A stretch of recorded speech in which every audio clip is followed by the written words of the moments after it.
sou a Marina Esmeraldo, ilustradora e artista cearense, morando aqui em Barcelona. Esse é o meu novo canal do YouTube, vlogs de vida criativa, viagens, maternidade, os pensamentos, bastidores e ruminações de uma vida criativa, de uma vida freelancer. Hoje eu vou contar um pouco sobre como foi essa jornada de morar aqui em Barcelona, como foi me mudar do Brasil para a Europa.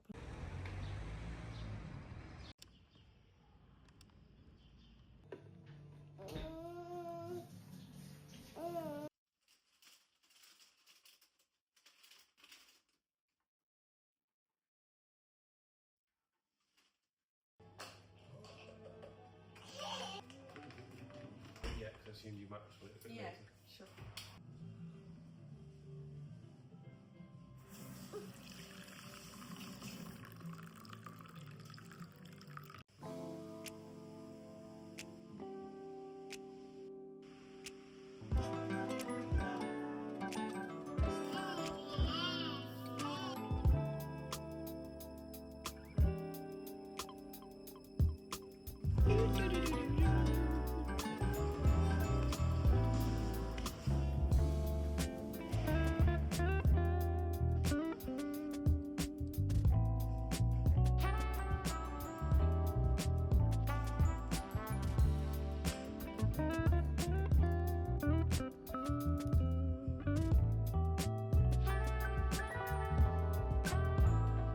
Fim de semana atribulado em Barcelona.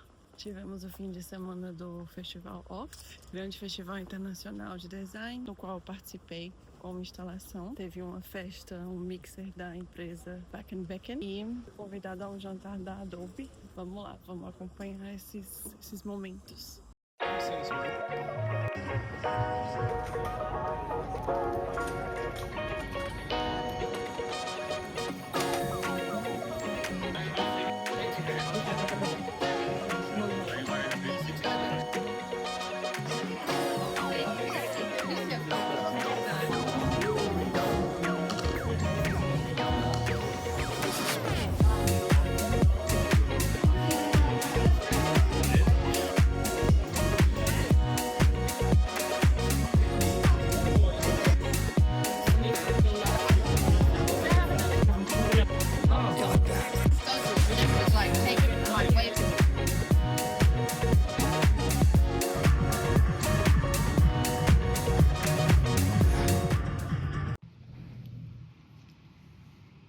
Tô aqui no terraço de casa, tá gostoso, mas tá bem quente. Tenho sentido esse chamado recentemente de compartilhar mais os processos, os bastidores. Sempre falo muito sobre isso nas minhas palestras e nos meus cursos, mas percebi que eu tava me dando esse espaço, essa permissão de conversar sobre isso só nesses momentos de grande visibilidade pública. Me dei conta, né, por que não criar esses momentos, esses espaços sempre, regularmente, nos meus canais, no meu conteúdo. Contar um pouco a história de como eu cheguei para Barcelona também. E para falar em português, a minha comunicação sempre foi muito em inglês. Eu estudei inglês desde pequena, eu morei na Inglaterra com 5 anos. Meu pai foi morar lá e levou a gente, a família, eu, minha irmã, minha mãe. E desde então o inglês tem sido muito predominante assim na minha comunicação, nos meus processos mentais, mas ultimamente tenho sentido um pouco esse chamado de falar na minha língua materna. Contar para vocês como eu vim parar na Europa, em Barcelona, seguindo esse meu sonho de ser artista, sonho de infância, de pintar, de desenhar. Nunca imaginei que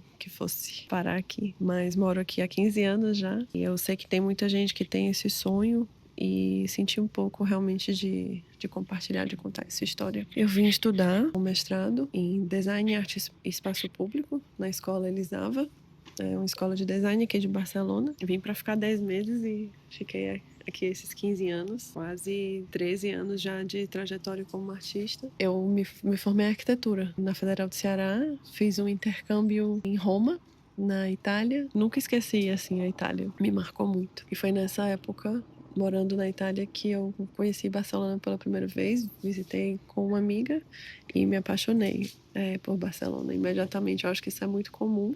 Essa cidade tem uma energia muito forte, mas senti realmente uma conexão muito poderosa e quando surgiu a oportunidade de estudar aqui para o mestrado, 3, 4 anos depois que eu voltei do intercâmbio e me formei em arquitetura, senti uma conexão muito forte com o lugar e realmente me apaixonei pela cidade. Terminei tudo, rompi com meu namoro na época, rompi com a minha carreira em arquitetura e me entreguei realmente ao sonho de ser artista, que nunca me foi claro assim como ter essa oportunidade. Ao concluir o mestrado, eu tinha tomado a decisão de ficar na cidade, tentar ficar, mas não tinha visto. E o visto que eu consegui, assim, nas últimas horas, foi através na matrícula de um curso de arte daqui na Escola Massano, uma escola tradicional de arte. Acabei estudando arte aplicada ao mural, que no fim das contas foi o que desencadeou toda uma transformação e me abriu para minha própria criatividade, que estava um pouco adormecida, um pouco restringida, eu acho, pelos processos muito cartesianos da arquitetura, que é uma disciplina belíssima e é uma disciplina criativa, mas existem muitas outras coisas envolvidas, né? Terminando o mestrado, tive um grande momento de crise de tudo, né? De decidir morar aqui, de entender que eu não queria continuar com arquitetura, de entender que eu queria me dedicar à arte, porque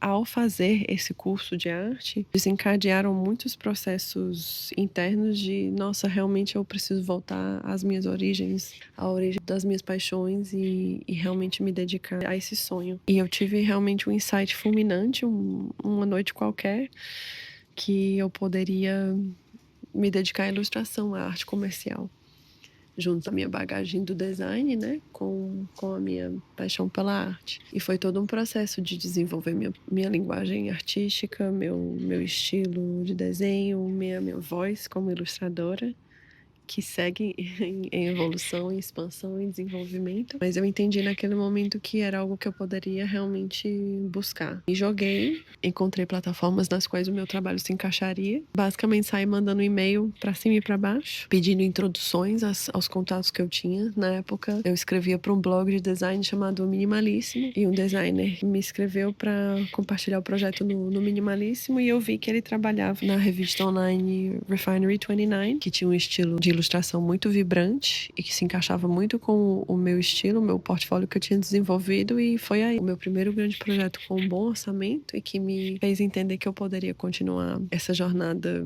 como uma carreira profissional viável. Eu estudei muito, comprei todos os livros sobre ilustração, fiz vários reviews de portfólio com profissionais da Inglaterra, online e presencial. Um detalhe é que eu acabei me apaixonando por o inglês. Faz sentido, porque eu morei na Inglaterra quando eu era pequena, aprendi a falar inglês muito cedo. Passava muito tempo em Londres nessa época, porque eu estava namorando à distância, ficávamos indo e vindo de ping-pong. Eu casei com o inglês e 11 anos depois a gente teve a nossa filha, a Maia. Tinha a oportunidade de visitar estúdios na Inglaterra, em Londres, que me deram um feedback, fiz um mini estágio. E depois desse primeiro grande projeto com Refinery 29, eu só cresci. Aprendi a buscar trabalho regularmente, fazer esse trabalho de prospecção frequentemente. E minha carreira, assim, deslanchou de uma maneira muito linda. Hoje em dia eu olho para trás e penso, nossa, que privilégio, que coisa linda que foi esse processo, porque muito rapidamente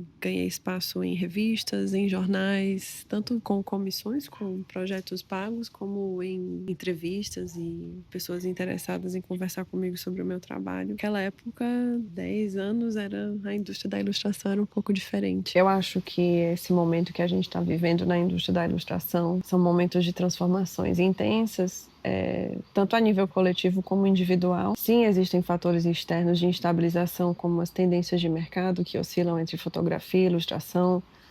Na indústria da propaganda, da publicidade, existem as instabilidades econômicas mundiais, existem, obviamente, as crises por conta da inteligência artificial, mas acredito também plenamente que quanto mais a gente se permite ser quem nós somos, realmente abraçar nossa autenticidade, tudo que nos faz únicos e diferentes e até estranhos, quando a gente realmente abraça essas características, é quando as coisas fluem pra gente. Se você é uma pessoa que está começando agora e talvez esteja um pouco preocupada com o contexto atual das indústrias criativas, não fique, porque acredito que existe um lugar ao sol para todo mundo. Sou muito grata pelo caminho que eu trilhei como ilustradora e ao longo dos anos eu fui descobrindo um desejo por criar mais com as mãos. O meu trabalho de ilustração sempre foi muito digital. A partir de um certo momento eu comecei a sentir necessidade de um processo criativo mais físico com as mãos, como eu aprendi no curso de arte mural. O digital eu sempre amei, sempre foi muito conveniente. Na arquitetura a gente fazia os modelos no SketchUp, não fiz tanto modelo. Maquete, um clássico da arquitetura. Sempre fui muito afeita aos processos digitais. Acho que como boa geminiana com lua em aquário, gostava muito de usar a tecnologia. Mas realmente nos últimos anos, algo dentro de mim impedia essa expressão artística mais analógica. E é isso. Minha linguagem está sempre se desenvolvendo. Além da ilustração, ao longo dos anos eu fui sentindo esse desejo de usar a minha voz e a minha mensagem como veículo de inspiração, de expansão para as pessoas. Fui ganhando cada vez mais oportunidades de falar em grandes palcos, em grandes festivais. Oportunidades que eu fui atrás também, né? Nunca esperei que as coisas caíssem no meu colo. Eu sempre fui muito atrás das oportunidades, descobrir contato, mandar e-mail. E ultimamente tenho sentido esse chamado de compartilhar não só as imagens finais, mas também os processos, porque é no processo que mora a verdadeira prática, né, artística, a verdadeira batalha que nós trilhamos, os verdadeiros processos assim de crescimento acontecem nesses momentos. Sobre a logística de morar na Europa e os vistos necessários, eu vim para cá com um visto de estudante, estudei 1 ano no mestrado na Unisava. Renovei esse visto de estudante por mais 3 anos, que era o tempo do curso da Escola Massana.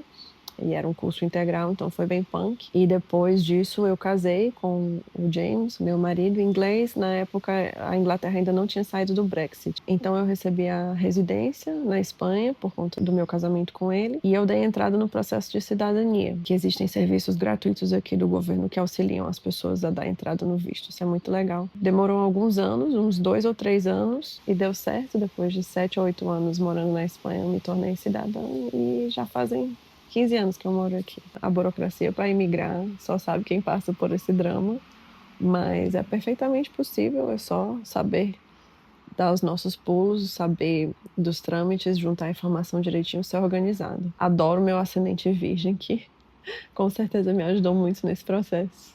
Obrigada por me acompanharem. É o primeiro capítulo dessa jornada de YouTube. Vão ter muitos mais.